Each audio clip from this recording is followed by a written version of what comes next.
যাই হোক, মঞ্চে উপস্থিত আজকে সভার সভাপতি, মঞ্চে উপস্থিত এলাকার বিধায়ক সম্মানীয়, তার সাথে আগের একদিন মিটিং করার সৌভাগ্য হয়েছে অভিয়কান্তিদা। মঞ্চে উপস্থিত আছেন পূর্ব মেদিনীপুর জেলা তৃণমূল যুব কংগ্রেসের সভাপতি আমাদের দাদা, আপনাদের খুব কাছের লোক সুপ্রকাশ দা। মঞ্চে উপস্থিত আছেন সুজাতা দি। এখন বিষয়টা হচ্ছে সুপ্রকাশদা 35টা পদ চলে যাওয়া কিভাবে না হবে এই নিয়ে অনেকগুলো কথা বলেছেন। আমি একটা সোজা কথা বিজেপির জায়গা থেকে বলবো, আরে একটা মানুষ কখন বোঝে যে আমার লোক দরকার? যখন সে বোঝে আমার দ্বারা হইব না, কি আমাদের একার দ্বারা হবে না, বিজেপি নেতারা বুঝছে। তাই কি হয়েছে, অমিত শাহ এসছে দিল্লি থেকে হাতে একটা বাটি নিয়ে, আর সেই বাটি নিয়ে দিদির কালীঘাটের বাড়ির সামনে গিয়ে বলছে, দিদি একটা নেতা দেবে, তোমার একটা নেতা নাও না, দিদি একটা নেতা নাও না। তার মানে বিজেপির লোকেরা বুঝে গেছে যে বিজেপির লোকেদের নিয়ে হবে না, তৃণমূল থেকে লোক আনতে হবে। মানে চেয়ারে রেখেছেন না, দেখবেন 4টে পায়া আছে, 2টো পায়া যদি নড়বড় করে বসলেই দম পড়া, তাই তো? তো ওই জন্য 2টো পায়া তো চেয়ার হয় না, আরো 2টো পায়া দরকার। এই রাজ্যে বিজেপি পার্টির হচ্ছে 2টো পায়া, বসলে আপনাকে ব্যালেন্স করে বসতে হবে, নাহলে একদম হাত কমাটি ভাঙবে। তো এবার শুভেন্দু মেনে যায় একটা পায়া নিতে, শিলভদ্র মেনে পার্টি নিয়ে ভিক্ষা করছে, দিদি একটা নেতা দাও, নেতা দাও, দিদি দয়া। শোভন বৈশাখীকে নিয়ে যা, কি দেখা গেল দিদি যাদের যাদের ওরা চেয়েছে দিদি আমি যা। এবার দিদি দয়ালু, আমাকে আপনাকে স্বাস্থ্যসাথী দিচ্ছে, ওদেরকে নেতা দিচ্ছে। এবার বলছে মেয়ে এতগুলো তো নেতা দিলাম, এবার তো হারিয়ে দেখা। ওরা এখনো আবার কি বলছে যে ভোটটা 3 মাস পিছিয়ে দিলে ভালো হয়, কারণ এখনো আমাকে দ্বারা হইব না, বুঝতে পারছি। এখন ভোট পিছানোর ধান্দায় এখন বলছে ভোট পিছিয়ে দাও। আচ্ছা দাদা, কারা যুদ্ধ থেকে পিছিয়ে যেতে চায়? যারা বলে যে আমরা হারবো লড়লে, এখন তাই ওরা যুদ্ধ পিছানোর ধান্দা করছে। আর এসব কি যখন হচ্ছে না, হিন্দুদের মধ্যে সুশ্রী কি হয়েছে, এই এটা সুপ্রকাশটা বলতো, বলে কৃষ্ণ কৃষ্ণ হরে হরে, কারা যেন ঘরে ঘরে। আমি বলি দাদা, এখন আপনাদের ঘরে কখন কারো ঘর থেকে সাপ বেরিয়েছে, এখন ভাবুন ঘর থেকে সাপ বেরোচ্ছে, বেরোতে বেরোতে গাইছে কৃষ্ণ কৃষ্ণ ঘরে ঘরে ঘরে, কাল সাপ সবার ঘরে। কাল সাপ নিজে বলছে আমি তোমাদের ঘরে ছিলাম। বিজেপির 6 বছর ধরে আমার আপনার ঘরে ঢুকেছিল কাল সাপ হয়ে, আর এই শুভেন্দু বাবুরা তৃণমূলে ঢুকেছিল কাল সাপ হয়ে, ভেতরে ছবল মারছিল, কার্বনিক অ্যাসিড ঢালা হয়েছে, তার পিল করে বেরিয়ে গেছে। বলে কৃষ্ণ কৃষ্ণ হরে হরে। আমি তো বলি হ্যাঁ বন্ধু, কৃষ্ণ কৃষ্ণ হরে হরে তৃণমূলের সব কথা আমার বিজেপির ঘরে। বলুন না, আমি আবার একটা বলছি, বলো হরি হরি বল, বিজেপিকে কানে বল, বাংলা মানুষ বলবে। বলুন না, আরে ভাই এইসব ঠাকুর বাকুরের নাম নিয়ে ভোটের ময়দানে, ভাই তোমরা একটা কথা সোজা বলো তো বাবা, 6 বছরে কি করেছো, কি দিয়েছো? কেন্দ্রে তো সরকারে ছিল। সুজাতা দিরা লোকসভা নির্বাচনে বিজেপি দলের সঙ্গে পরিশ্রম করে ঘাম জড়িয়ে লড়াই করেছে, কিন্তু আজকের দিনে দাঁড়িয়ে তারা বুঝতে পেরেছে যে 18টা আসন তো বাংলা থেকে নিয়ে গেছে, কিন্তু বাংলার জন্য, বাঙালির জন্য, বাংলার মানুষের জন্য কিছু কাজ করেনি। উল্টে গ্যাসের টাকা বাড়িয়ে দিয়েছে, গ্যাসের যে ভর্তুকির টাকাটা ব্যাংকে ঢুকতো ওই টাকাটাও হাওয়া করে দিয়েছে। ভর্তুকি টাকা হাওয়া করে দিয়েছে না কাকিমারা? হ্যাঁ, কারণ 5 টাকা ঢোকে, কারণ 8 টাকা ঢোকে, কারণ ঢোকেই না। তাহলে যে লোকটার 15 লাখ টাকা দেওয়ার কথা ছিল, ও উল্টে ভর্তুকি টাকাটাও মেরে দিল, 15 লাখ টাকা দিল না। তাহলে বুঝুন এইটা হয়ে গেছে এর অবস্থা। আর এই জায়গায় দাঁড়িয়ে এখন সব নেতাগুলো সবাই এক জায়গায় রয়েছে, কি জন্য দরকার?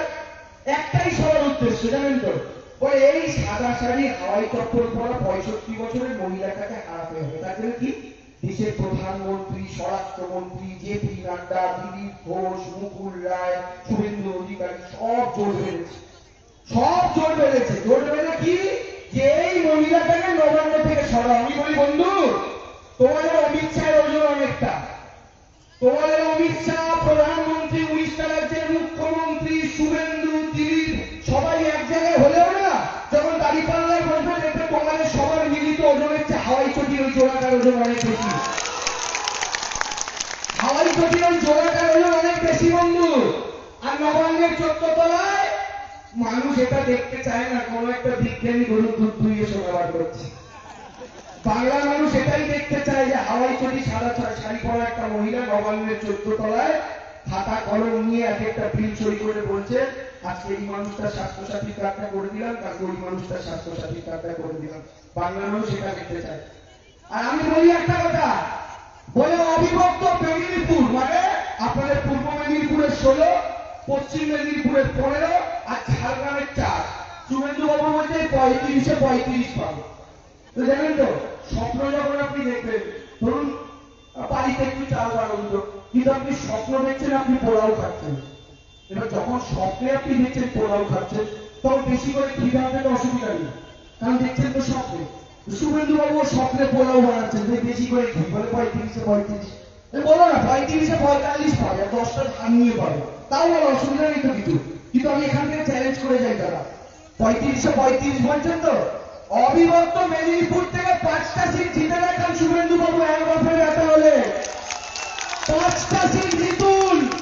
পূর্ব মেদিনীপুর 16, পশ্চিম মেদিনীপুর 15, ঝাড়গ্রামের 4, টোটাল থেকে 5টা বার করুন। কেন ওরা একটা কথা, সব মিটিং এ গিয়ে কি বলছে, বলে দাদা বিজেপির নেতা কর্মীরা একদিকে আর তার অনুগামীরা একদিকে দাঁড়িয়ে আছে, এদিকে দিলীপ ঘোষেরা বসে আছে। বলছে দিলীপ বাবুদের আমি আশ্বস্ত করতে চাই, এই আসন থেকে 10,000-এ বিজেপি পিছিয়ে ছিল।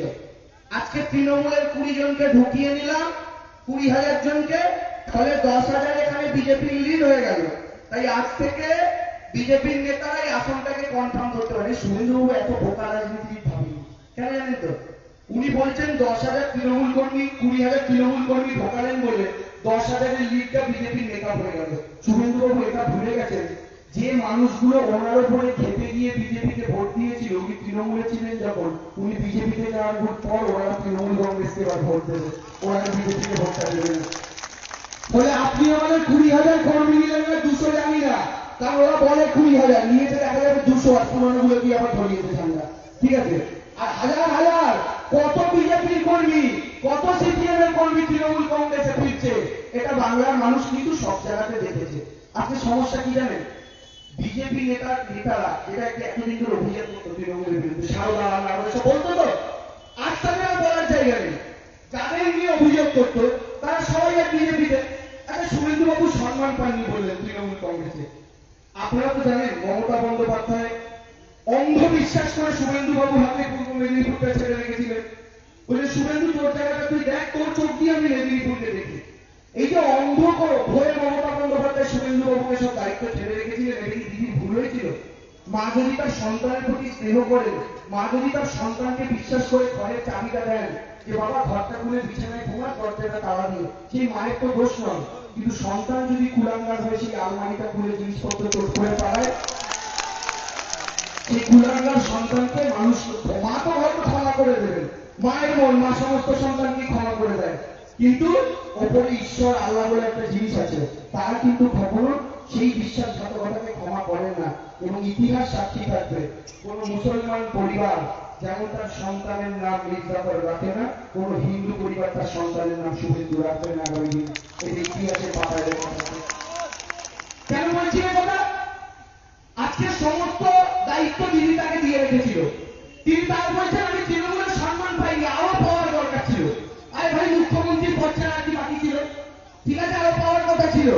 আপনি তৃণমূলের সম্মান পাননি। পূর্বকলিতে একটা মিটিং, যেটা সুজাতা দিয়ে আমি কাউন্টারে গেছিলাম, তার আগের দিন দিলীপ ঘোষ বাবু শুভেন্দু বাবু মিটিং করেছিল। ঠিক যেদিন বিজেপিতে যোগ দিল, অমিত শাহ একদম বগলের তলায় মুন্ডুটা ঢুকিয়ে জড়িয়ে ধরেছিল, তারপরের দিন পূর্বস্থলীতে কি দেখলাম, দিলীপ ঘোষ একটা ভয়ে সিংহাসনে বসে আছে, দেখেছেন টিভিতে সবাই, ওতে আবার লেখা দিলীপ ঘোষ। বিজেপি পুরনো নেতাদের ভয় দেখুন, বলে চেয়ারে যদি দিলীপ ঘোষ লিখে না দিই, ওতে যদি শুভেন্দু দিদি বসে পড়ে গিয়ে লিখে দিয়েছে সিটের মধ্যে দিলীপ ঘোষ সিংহাসন, বয়ের যে চেয়ারগুলো হয় বিয়ে বাড়িতে, ওইটা দিলীপ ঘোষ বসে আছে, আর ঠ্যাংটা এভাবে ঠ্যাংয়ের উপর তুলে। ও বাবা, দেখি আমাদের জন্য নেতা, যিনি নাকি সম্মান পাননি, সম্মান পেয়ে বিজেপিতে গেছে, তিনি বিজেপিতে গিয়ে দিলীপ ঘোষ বসে আছেন বরের সিংহাসনে, যার দাম 10,000 টাকা, তার পাশে একটা 220 টাকা প্লাস্টিকের চেয়ারে শুভেন্দু বাবু বসে আছে। আর দিলীপ বাবু ঠ্যাংটা করে জুতোটা করে রেখেছেন ওনার দিকে। শুভেন্দু বাবু, বাংলায় মমতা বন্দ্যোপাধ্যায় হাওয়াই চুরি বলেন, এটা সবাই জানেন, কিন্তু দিদি আপনাকে সন্তানের মতো স্নেহ দিয়েছিল, কখনো হাওয়াই চটির পাশে বসায়নি, আপনাকে তার চেয়ারের পাশে বসিয়েছিল। আর দিলীপ বাবু তার গোবর মারানো জুতোটার পাশে আপনাকে বসাচ্ছে। ভালো লাগছে? ভালো লাগছে? এই সম্মানটাই পেতে গেছিলেন। পূর্ব মেদিনীপুরের মানুষের কি বুকে কষ্ট হচ্ছে না এটা দেখে?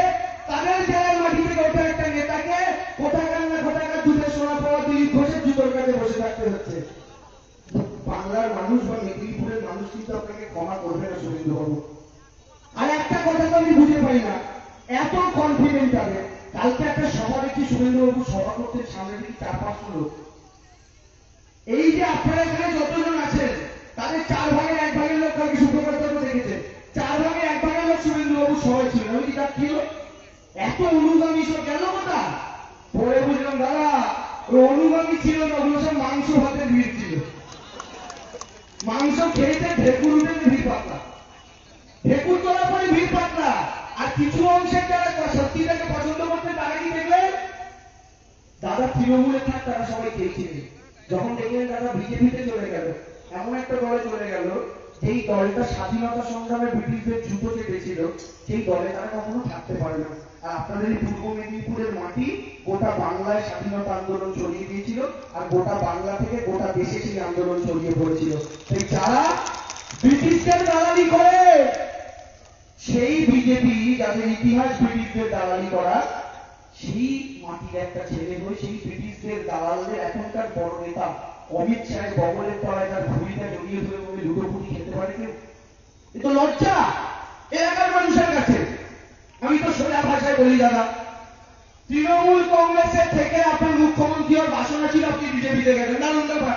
তা আমি যদি বলি দাদা আপনাদের কাকিমার আপনাদের প্রশ্ন করি যে তৃণমূল তৃতীয়বার সংখ্যাগরিষ্ঠতা পেলে কে মুখ্যমন্ত্রী হবে? সবাই জানেন মমতা ব্যানার্জি আওয়াজ হবে। আমি যদি এখন প্রশ্ন করি বিজেপি সংখ্যাগরিষ্ঠতা পেলে কে মুখ্যমন্ত্রী হবে? দিলীপ ঘোষ এসে বলি আমি হবো, আমি আমি আমি। যেই দিলীপ ঘোষ বলবো দিক থেকে ছুটতে ছুটতে আসবে মুকুল রায়, দিলীপকে একটা ধাক্কা দিয়ে মাইক কেড়ে নিয়ে বলবেন আরে আমি হবো। যেই মুকুল রায় বলবে কথাবার্তা এসে বলবে না না না আমি। যেই কথাবার্তা বলবে রাহুল সিনহা এসে বলবে না না না আমি। যেই রাহুল সিনহা বলবে আসানসোল থেকে কাহনা প্যার হ্যাঁ গান গাইতে গাইতে বাবুল সুপ্রিয় এসে বলবে না না আমি। যে বাবুল সুপ্রিয় বলবেন লোকের দিয়ে ছুটে ছুটে এসে বলবেন আরে ভাই আমি। মহিলার বিরুদ্ধে মহিলা। এবার রূপা দেবী এসে বলবেন আরে ভাই আমি মুখ্যমন্ত্রী হবো। আর এখনকার যাওয়ার জন্মনেতা বলবে কি রে দিদির পিঠে ছুরি মেরে 9 বছরের বিশ্বাস ভেঙে তোদের দল এরা, তোরাই যদি মুখ্যমন্ত্রী হয়ে যাস আমি কি আঙুল চুষবো বসে বসে? তাহলে কি দাঁড়ালো? এদের মুখ্যমন্ত্রী আর উপমুখ্যমন্ত্রী হওয়া নিয়ে গোড়ালে গোটাগুটি চলছে।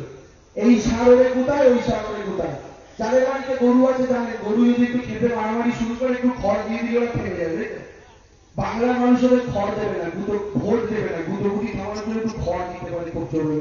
কিন্তু বাংলার মানুষ ভোটটা মমতা বন্দ্যোপাধ্যায় কি দেবেন, কারণ তারা জানেন নবান্নের 14 তলায় হাওয়াই চটিটাই টাকা ডিজার্ভ করে। অনেকে বলেন তৃণমূলে তো দাদা এই নেতার সাথে ওই নেতার ঝগড়া, ওর সাথে ওর ঝামেলা। টিভি চ্যানেল গুলো দেখবেন, রোজ টিভি চ্যানেল চালাবেন, বলবে এই নেতা ওর সাথে বলেছি। আমি বলি দাদা এত কথা কি আছে, মেনে নিলাম আপনাকে বলা সত্যি তৃণমূলের এই নেতার সাথে ওই নেতার ঝামেলা আছে। একটা কথা বলুন তো, তৃণমূল যদি একটা রাজধানী এক্সপ্রেস হয় তাহলে তৃণমূলের এক একজন নেতা কি এক একটা বগি, তাই তো? এক একজন এক একটা বগি, যেমন ট্রেনের বগি হয়। কিন্তু তৃণমূল নামক রাজধানী এক্সপ্রেসের ইঞ্জিন কিন্তু একটাই, তার নাম মমতা ব্যানার্জি। আর ইঞ্জিন যদি একটাই হয় কি হয় জানেন তো? ইঞ্জিন যদি বলে আমি হাওড়া যাবো, বগিকেও হাওড়াই যেতে হয়। ইঞ্জিন যদি বলে আমি দিল্লি যাবো, বগিকেও দিল্লি যেতে হয়। কিন্তু বিজেপিতে সমস্যাটা হচ্ছে কে ইঞ্জিন হবে ওই নিয়ে ঝামেলা। দিলীপ যখন বলে আমি ইঞ্জিন হবো, পাশের লাইন দিয়ে মুকুল এসে এই গাড়ি ঢুকে দেয়। ওই লাইন দিয়ে আবার শুভেন্দু ঢুকে প্যাঁ প্যাঁ করে হর্ন মারে। ওই দিক থেকে আবার পাশের লাইনচ্যুত হয়ে চলে আসে রাহুল সিনহা। আর ইঞ্জিনে ঢোকাঢুকি লাগলে কি হয় দাদা, ট্রেনটা লাইনচ্যুত হয়, তাই তো? 2021-এর নির্বাচনে বিজেপির এক্সপ্রেসটা লাইনচ্যুত হবে। আর বিজেপির এক্সপ্রেসটা যখন লাইনচ্যুত হয়ে উল্টে পড়ে থাকবে, তখন এই রেল লাইনের পাশ দিয়ে মামাটি মানুষ এক্সপ্রেস মমতা ব্যানার্জির ইঞ্জিন নিয়ে, যেটা 2011 সালে 184 কিলোমিটার পার আওয়ার বেগে ছুটেছিল, 2016-তে 211 কিলোমিটার পার আওয়ার বেগে ছুটেছিল, এবার 222 কিলোমিটার পার আওয়ার বেগে ছুটতে ছুটতে হাওড়ার দিকে যাবে। এটাই ভবিতব্য বন্ধু, এটাই। আমি তো বলি মমতা বন্দ্যোপাধ্যায়কে মুখ্যমন্ত্রী হওয়া থেকে আটকাতে পারে ক্ষমতা কারণ নেই। কেন জানেন তো? কিছু কিছু জিনিস হয় যেটা বিধির বিধানে লেখা হয়ে যায়, যেটা সময়ের কালচক্রে খোদাই করা হয়ে যায়। মমতা বন্দ্যোপাধ্যায় তৃতীয়বার মুখ্যমন্ত্রী হচ্ছেন, এটা স্বয়ং ভগবান লিখে পাঠিয়েছে। ওটা তুমি খণ্ডাতে পারবে না শুভেন্দু অধিকারী, তোমাদের কারো ক্ষমতা নেই। কিন্তু তোমাদের চেষ্টাটা কি? তোমাদের চেষ্টা হচ্ছে যদি 50-60টা আসন পেয়ে একটুখানি সম্মানজনক জায়গায় যাওয়া যায়, নাহলে তো আবার আব্দুল মান্নান বিরোধী দলনেতা হয়ে যাবে। তোমাদের চেষ্টা হচ্ছে ওইটা। কেমন চেষ্টা? বিজেপির কথা কত দাম? একটা জিনিস টিভি খুললে আপনারা দেখেন না, শুভেন্দু অধিকারী, দিলীপ ঘোষ সবাই একটাই কথা বলছে, বিজেপি এবার 200 সিট পাবে বলছে তো, বিজেপি 200, বিজেপি 200, এটা বলছে ডেইলি টিভি খুললেই। কেন বলছে এটা? আপনাদের দিল্লি বলে একটা রাজ্যের উদাহরণ দিই। গত বছর ফেব্রুয়ারি মাসে রেজাল্ট বেরিয়েছিল, দিল্লিতে মুখ্যমন্ত্রী নাম হচ্ছে অরবিন্দ কেজরিওয়াল, জানেন তো সবাই। দিল্লিতে বিধানসভার আসন কত? 70টা। অমিত শাহ কি বলেছিল? हमको 45 সিট মিলেগা, মানে 70টা আমরা 45টা আসন নিয়ে দিল্লিতে ক্ষমতায় আসছি। অমিত শাহ দিল্লিতে দাঁড়িয়ে বলেছিল দিল্লিতে ক্ষমতা দখল করতে গেলে কটা লাগে? 36টা লাগে। 70টা আমরা হাফ হচ্ছে 35, তার চেয়ে একটা বেশি 36। তো 70-এ 36 লাগে, অমিত শাহ বলেছিল আমরা 45 পাবো। এবার বিজেপি নেতা হয়তো হেভি উৎসাহিত বলছে অমিত শাহ 45 বলেছে আমরা 50 তো পাবোই। এই নাচতে নাচতে ভোটের রেজাল্টের দিন টিভি চালিয়েছে, রেজাল্ট বেরোচ্ছে, বিজেপি নেতা হা করে তাকিয়েছে টিভি দিয়ে, এই অমিত শাহ বলেছে 45, দেখ কেজরিওয়ালের অন্তর কি হয়। টিভি চালিয়ে বসে গেছে, 50 না, 45 না, 40 না, 35 না, 30 না, 25 না, 20 না, 15 না, 12 না, 10 না, 9 না, 8খানা সিট পাইছে। তাহলে 45টার কথা বলে পেল কটা? 8টা। মানে আমাদের পশ্চিমবঙ্গে তৃণমূলের 211টা বিধায়ক, সবাইকে যদি একসাথে বিধানসভায় যেতে হয় 4টে বাস লাগবে। আর বিজেপি দিল্লিতে এতগুলো বিধায়ক, সবাই টোটোতে বসে চলে যেতে পারবে, ঠাঁসাঠাঁসি করে একটু বসতে হবে, টোটোয় ধরে যাবে, যদি অমিত শাহের মতো কেউ না হয়। এখন বিষয়টা হচ্ছে তাহলে 45 বলে আপনারা 8 পেলেন। বাড়িতে বাচ্চা আছে, নৈতিক নিয়ম পড়ান তো বাচ্চাদের, ঐতিক নিয়মের অঙ্ক, ক্লাস 5-6 বাচ্চা, সেই বাচ্চাকে অঙ্কটা দিয়ে দেবেন, বিজেপি কত আসন পাবে সে বলবে। আপনি প্রশ্নটা কি করবেন? আচ্ছা বাবু, দিল্লিতে বিজেপি 45 আসন পাওয়ার কথা বলে যদি 8টা আসন পায়, তাহলে বাংলায় 200 আসন পাওয়ার কথা বলে কটা পেতে পারে? আপনার বাচ্চা অঙ্ক করে বলবে মা, অঙ্ক কাটাকুটি করে দেখলাম হিসাবে দাঁড়াচ্ছে 35টা। তাহলে যাদের 35 পাওয়ার কথা তারা বলে 200। কেন জানেন তো? ছোটবেলায় পড়েছিলাম সংখ্যার বাঁ দিকে শূন্যের দাম নেই, কিন্তু ডান দিকে শূন্যের দাম আছে, তাই তো? মানে একের আগে শূন্য দিকে 0 1 মানে 1, কিন্তু একের পরে শূন্য দিলে 10। কিন্তু বিজেপি নেতারা ছোটবেলা থেকে ঘাস খায়, ঘাসে কি হয়েছে? ওরা পড়তে ভুল করেছে, ওরা ভেবেছে শূন্য যেখানেই বসাই দাম আছে। তাই 2 এর পরে মানে 20-র পরে, 20-র আগে যে শূন্যটা বসে 0-20 মানে 20 হওয়ার কথা, ওরা হয়তো শূন্যটা পরেই বসে 200 করে দিয়ে অসুবিধা করে, শূন্যের তো দাম নাই, যেখানে খুশি ঢুকিয়ে দেয়, ওই করে এখন বলছে 200। কি গল্প ভাবতে পারছেন? তাহলে মানে ওটাই বলছি আর কি, গাছের কাঁঠাল গোপে তেল আমরা বলি, মানে কি বলি যে গাছে কত কাঁঠাল হয়েছে, এখন থেকে গোপে তেল দিচ্ছে, কাঁঠালটা কখন কি এঁচড় না কি হবে, তারপরে খাবে, কষ্ট লাগবে গোপে। আমি বলি দাদা বিজেপি নেতারা গোপে তেল দিচ্ছে, কিন্তু গাছের বীজটা কোনো ফোটা হয়নি, বুঝতে পেরেছেন? এই গাছের কাঁঠাল হওয়া তো দূরের কথা। তো এটা হচ্ছে এদের অবস্থা বর্তমানে এই রাজনৈতিক পরিস্থিতিতে এরা দাঁড়িয়ে। একটা কথা আপনাদের বলি, আমাদের দলে তো নিজেদের মধ্যে আলোচনা হয়, আমরা এই মুহূর্তে কটা সিটে দাঁড়িয়ে আছি জানেন? আমাদের নিজেদের সমীক্ষা হয়। আজকের দিনে এই মুহূর্তে দাঁড়িয়ে যদি ভোট হয় এখন আজকে, তাহলে গোটা রাজ্যে এই মুহূর্তে তৃণমূল 218টা সিটে লিড করছে, 218টা, বুঝতে পারছেন? ওসব কথাই কান দেবেন না। ও বিজেপি নেতাদের এখন কাজ কর্মীদের পাম খাওয়ানো, কারণ কর্মীরা পাম না খেলে লড়বে কি করে? কিন্তু দেখবেন ময়দানে দিলীপ বাবুরা থাকেন না, দিলীপ বাবু মঞ্চে উঠে বলে যান, তালিকা করে রাখো, ওকে পিটিয়ে দেবো, ওকে মেরে দেবো, ওকে মাটির নিচে ঢুকিয়ে দেবো, ওর গায়ে গরম জল ঢেলে দেবো, ওকে বেঁধে ফেটাবো বলে তো দিলীপ বাবু পালিয়ে যান। কর্মীগুলো ওই বলে না পার খেয়ে গেছে, কর্মীগুলো একদম হয়ে গেছে, বুক ফুলে গেছে। এবার কর্মীগুলো ফিরে গেছে তৃণমূল কর্মীদের, এই দিলীপটা বলে দিয়েছে আমরাই ক্ষমতায় আসছি, কি করবি আমাদের? রেজাল্টে যখন দেখবে 35-40 পেরোচ্ছেন না, কর্মীগুলোর কি অবস্থা বুঝতে পারছেন? ভয় পাবে কর্মীরা, কিন্তু তৃণমূল কংগ্রেস কর্মীদেরকে বললাম আমাদের দিদি বলেছে রবীন্দ্রসঙ্গীত চালাতে, ঠিক আছে, এবার রবীন্দ্রসঙ্গীতটা নয় একটু এক্সট্রা ডিজের সাথে বাজবে, কিন্তু রবীন্দ্রসঙ্গীতই বাজবে, চিন্তা করবেন না। 2021-এর নির্বাচনের পরে রবীন্দ্রসঙ্গীতই বাজবে। কিন্তু সমস্যার জায়গাটা কোথায় জানেন তো?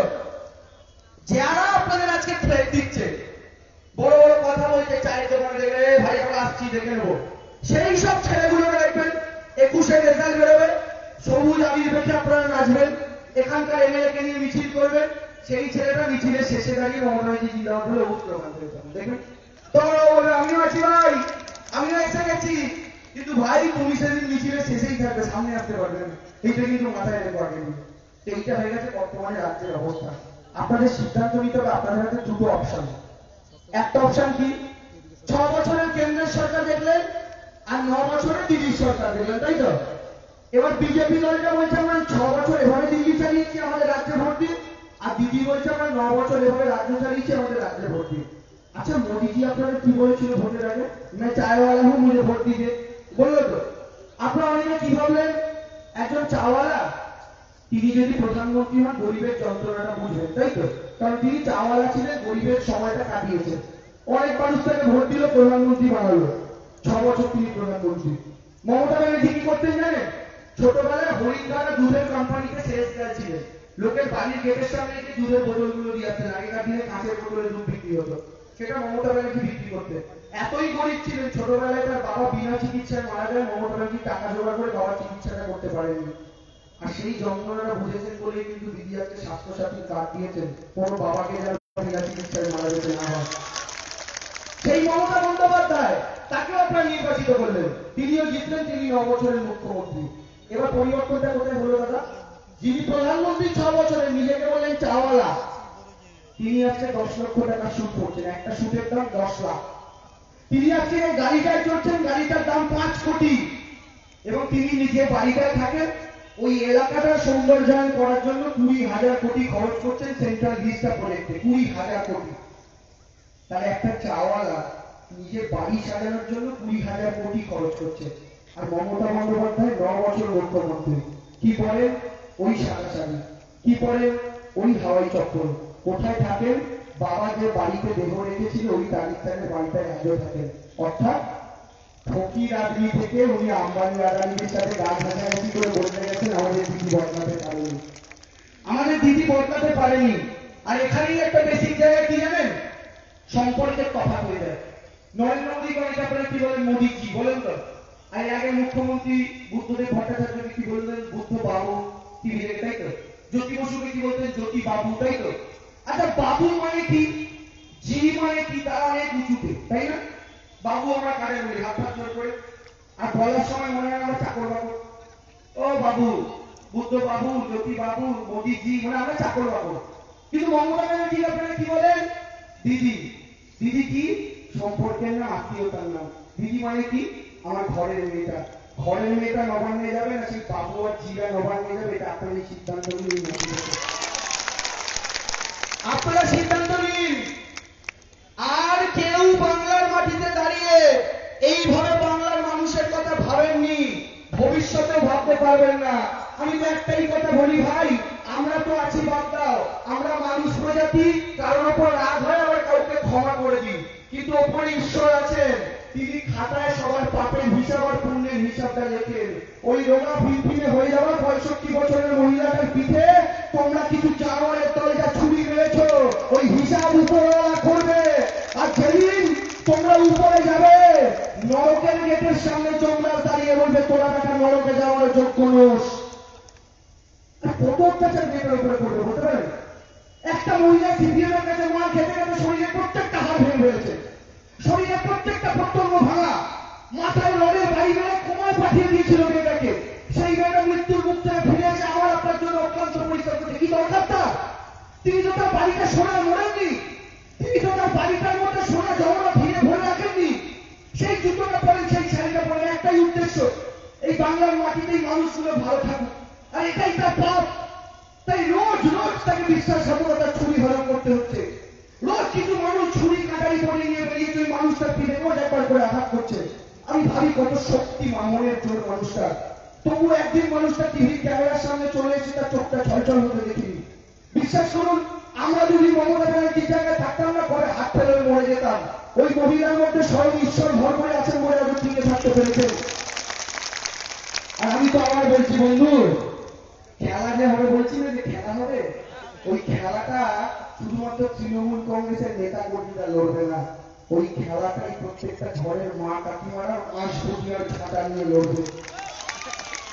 আর সেই দিনকে এই বেঈমান গদ্দারদের মুখের কাছে দেখলেই মায়েরা পচা টমেটো জমিয়ে রাখবে।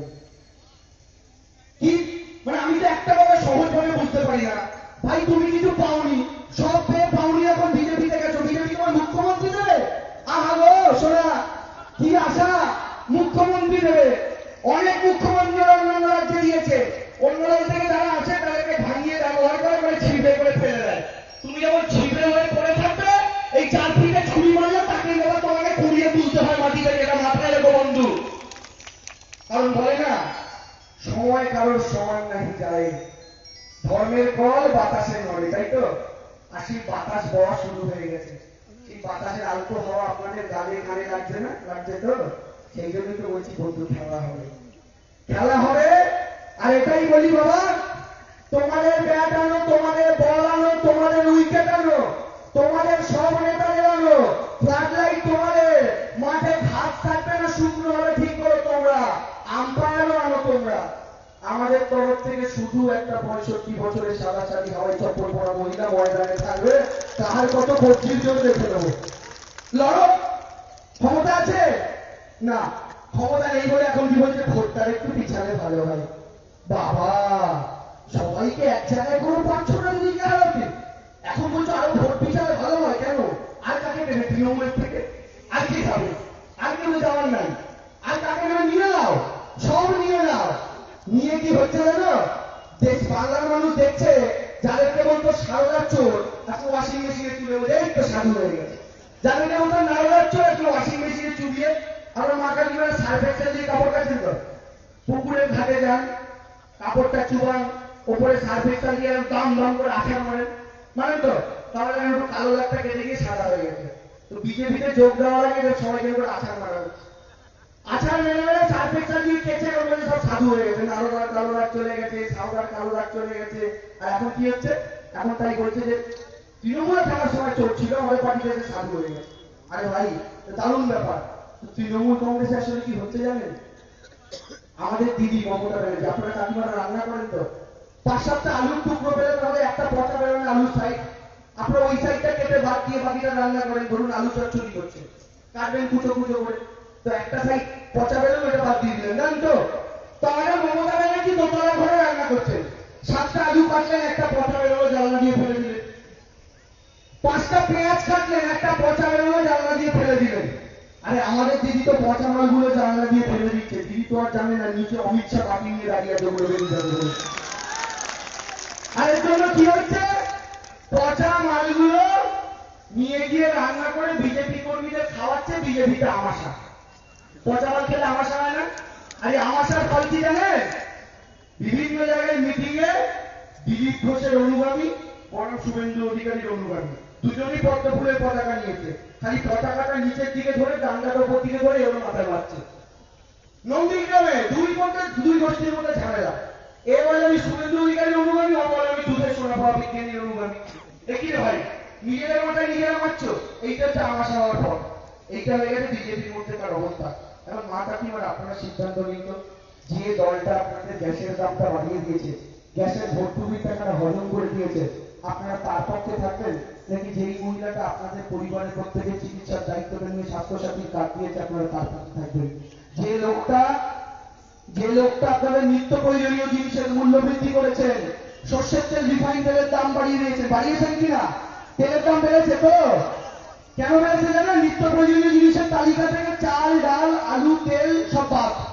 আমি প্রথমে ভাবলাম দেখি রে ভাই, এটা কেন হলো? চাল, ডাল, আলু, তেলকে কে বাদ দেয়? পাগল না হলে কিন্তু বাদ দেবে না, মানুষ তো খায়।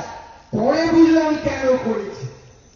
দাদা কাকিমার একটু ভাবুন তো, যারা সকালবেলায় চায়ের বদলে গোমূত্র খায়, টিফিনের রুটি দিয়ে গোবর খায়, আর দুপুরে ভাতের সাথে ঘাসের চচ্চড়ি খায়, তারা কি চাল ডালের মূল্য বুঝবে? বুঝবে না? বুঝবে না তো। তারা গরু মানে গোমূত্র, গোবর গোচনা, ঘাস এসবই তো পেট ভরে যায়। কারণ ওরা বলে গরু আমাদের মা, আর সত্যি পারে মায়ের দুধ আমরা খাই, গরুর দুধ আমরা খাই। কিন্তু ভাই তাহলে মধ্যপ্রদেশে কি করেছে জানেন? গরুর জন্য হাসপাতাল বানিয়েছে। ধরুন কোন বাড়িতে গরুর পায়ে একটুখানি ব্যথা হয়েছে, অ্যাম্বুলেন্সে ফোন করলেন, গরু তুলে নিয়ে চলে যাবে অ্যাম্বুলেন্সে। কিন্তু আপনি যদি অসুস্থ হন, আপনি ফোন করে অ্যাম্বুলেন্স পাবেন না। এটা হচ্ছে বিজেপি রাজ্যগুলোতে অবস্থা। তাই বক্তব্য দীর্ঘায়িত না করে বলে আপনারা লড়বেন তো দাদা? আছেন তো দিদির সাথে? সবাই আছেন তো মহিলাদের সাথে? দেখুন মা কাকিমা, আপনাদের জন্য বলি, এখন কিন্তু ভারতের একমাত্র মহিলা মুখ্যমন্ত্রী মমতা ব্যানার্জি। আর কোন মহিলা মুখ্যমন্ত্রী নেই। এখন বিজেপি চাইছে একমাত্র মহিলাটাকে সরিয়ে দেওয়ার জন্য। আপনাদের কিন্তু রুখে দাঁড়াতে হবে, এই লড়াইটা আপনাদের করতে হবে। কারণ এরপরে আপনাদের কথা শোনার জন্য কেউ আর থাকবে না। কারণ বিহার উত্তরপ্রদেশ থেকে বিজেপি লোক ঢোকাচ্ছে, বিহার উত্তরপ্রদেশ গুজরাট থেকে লোক ঢোকাচ্ছে। টিভিতে দেখেছিলেন মায়েরা হাতরাসের ঘটনা উত্তরপ্রদেশে? আমাদের এক বোনকে ধর্ষণ করে উত্তরপ্রদেশে তার মেরুদণ্ড ভেঙে জিভ কেটে তাকে হত্যা করেছিল ওখানকার কিছু গুন্ডা। কিন্তু পুলিশ প্রশাসন তাদেরকে শাস্তি দেওয়ার বদলে কি করেছিল জানেন? ওই বোনের দেহটা নিয়ে গিয়ে ওই বোনের মা বাবাকে দেহটা ছুঁতে পর্যন্ত দেয়নি, মা বাবাকে শেষ দেখা দেখতে দেয়নি। বোনটা কি করেছিল?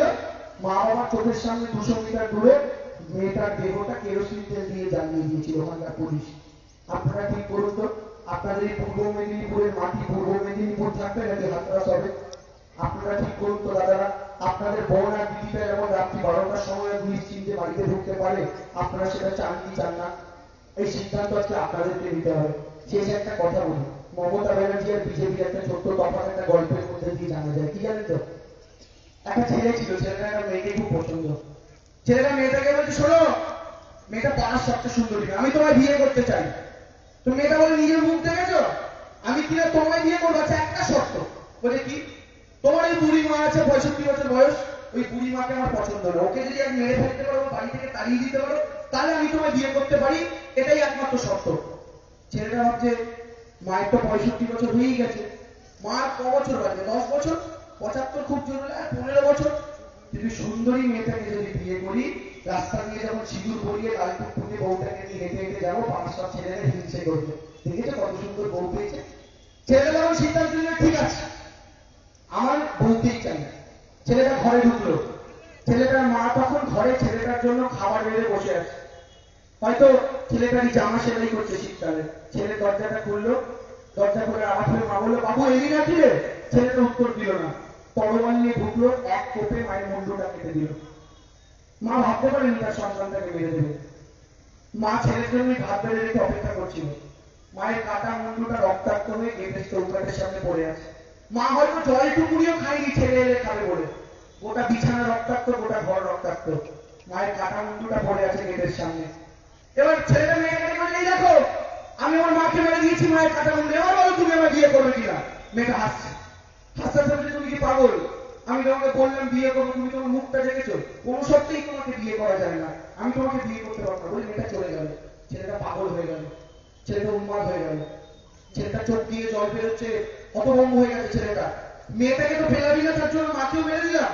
ছেলেটা পাগল হয়ে ঘর থেকে ছুটে বেরিয়ে যেতে যাবে যেদিকে দু চোখ দেয়, কারণ ওর বাঁচার কোনো উদ্দেশ্য নেই, কোন কারণ নেই। যখন ছুটে বেরিয়ে যেতে যাবে, মায়ের কাটা মুন্ডুটা যেখানে পড়ে তার ঠিক পাশে চৌকাঠটায় জোরে হোঁচট খেয়েছে। আর যখনই হোঁচট খেয়েছে, ওই কাটা মুন্ডুটায় মায়ের প্রাণটা তখন একটু একটু ছিল। ওই কাটা মুন্ডুটা থেকে মা বলে উঠেছে, বাবুরে তোর চোট লাগেনি তো, তোর ব্যথা লাগেনি তো, তুই যে হোঁচট খেলি? এই মা হচ্ছেন মমতা বন্দ্যোপাধ্যায়। বাংলার 18টা কেন্দ্রের মানুষ বিজেপিকে ভোট দিয়েছে, তাকে জিতিয়েছে। কিন্তু মা কি বলেছে জানেন? আমাকে এরা ভোট দিক আর আমাকে এরা ভোট না দিক, দিনের শেষে প্রত্যেকটা মানুষ যখন তার বাড়িতে ফিরবে, তার প্লেটের উপরে যে ভাতটা থাকবে, সেই ভাতের আজীবনের দায়িত্ব আমি নিলাম, আমি নিলাম, আমি নিলাম। বাংলার প্রত্যেকটা মানুষ যখন অসুস্থ হবে, সরকারি হসপিটালে তাদের ফ্রি চিকিৎসার দায়িত্ব আমি নিলাম, প্রাইভেট হসপিটালে তাদের ফ্রি চিকিৎসার দায়িত্ব আমি নিলাম। এই হচ্ছেন মা। আর আপনার ঘরের বাচ্চা বাচ্চা ছেলেমেয়েগুলো যখন প্রাথমিক স্কুলে যায়, আগে সরকার জুতো দিত না, মোজা দিত না, অনেক মায়েরা কিনে দিতে পারতেন না বলে খালি পায়ে বা হাওয়াই চপ্পল পরে ছেলেরা স্কুলে যেত। দিদি কি বললো? সবার জুতো মোজার দায়িত্বটা, ব্যাগের দায়িত্বটা আমি নিলাম। তার মানে কি দাঁড়ালো জানেন? যেখানে মায়ের দায়িত্ব শেষ হয়ে যাচ্ছে আর্থিক অপারগতার কারণে, সেখান থেকে বাংলার মা তাদের দায়িত্ব গ্রহণ করা শুরু করছে। আর এই মমতা বন্দ্যোপাধ্যায়কে আমাদের আবার জেতাতে হবে, নির্বাচিত করতে হবে। থাক একদিকে গদ্দারেরা, থাক একদিকে বিহার উত্তরপ্রদেশ থেকে আসা লোকজন, সবাই একজোট হোক। একটা জিনিস মাথায় রাখবেন, মহিষাসুরের সঙ্গে কিন্তু অনেক বড় সেনা ছিল, অনেক বড় সেনা ছিল মহিষাসুরের, কিন্তু শেষমেশ কি দেখা গেছিল জানেন? একা দুর্গা 10টা হাতে লড়াই করে মহিষাসুরকে পায়ের তলায় রেখে বুকের পিছুলটা বৃদ্ধ করেছিল। আর ইতিহাস এই মাটিতেও সাক্ষী থাকবে, গদ্দার থেকে শুরু করে বাইরে থেকে আসা বর্গীরা আবার অসুরেরা হারবে, আবার আমাদের দুর্গা জিতবে। আর এই দুর্গার নাম মমতা বন্দ্যোপাধ্যায়। খুব ভালো থাকুন, সুন্দর থাকুন, সুস্থ থাকুন। সুজাতাদি বলবে তার বক্তব্য শুনে আমাকে বেরিয়ে যেতে হবে। ক্ষমা চাইছি। কিশোরভাই খেলা হলে তেমন মুকুট করেনি গো এখনো। আচ্ছা মমতাদি আরেকবার টেকর করি। আচ্ছা খেলা হবে। আরে আমার মাটি সইবে না, ইউপি বিহার হইবে না, বাংলা আমার বাংলা হবে। বন্ধু এবার খেলা হবে, আর এই মাটিতেই খেলা হবে। দৌড়ে এসব খেলা হবে, তৈরি আছি খেলা হবে, আর ছুটে এসব খেলা হবে। আরে আগে দিলীপ খেলা হবে, আরে আগে মুকুল খেলা হবে, শুভেন্দু ভাই খেলা হবে, আরে রূপা খেলা হবে, আরে আরে লোকের খেলা হবে, আরে আরে বাবুল খেলা হবে, আরে মোদি খেলা হবে, আরে আরে সাহা খেলা হবে, আরে এই মাঠেতেই খেলা হবে। খেলা হবে তো? খেলা হবে তো? বলুন খেলা হবে? খেলা হবে? খেলা হবে? জিতবেন তো? আরে কাকিমারা সবসময় ছেলেদের পাঠিয়ে দেন ব্যাট বল নিয়ে, এই খেলাটা কিন্তু আপনাদেরও খেলতে হবে। ওরা ব্যাট নেবে আর আপনারা মুখ ঝাঁটা নেবেন। খেলা হবে তো? ওরা কাকিমাদের আওয়াজ, খেলা হবে তো? কাকিমারা হবে তো? খেলা হবে? খেলছেন? এই লড়াইটা কিন্তু আমরা জিতবো, আমরা জিতে বসে আছি। মন শক্ত রাখুন, মাঠে নেমে পড়ুন। ভগবান সঙ্গে আছে আপনাদের সঙ্গে, ভগবান বিশ্বাস সঙ্গে থাকে না। Thank you very much. খুব ভালো থাকুন, সুন্দর থাকুন, সুস্থ থাকুন। Thank you.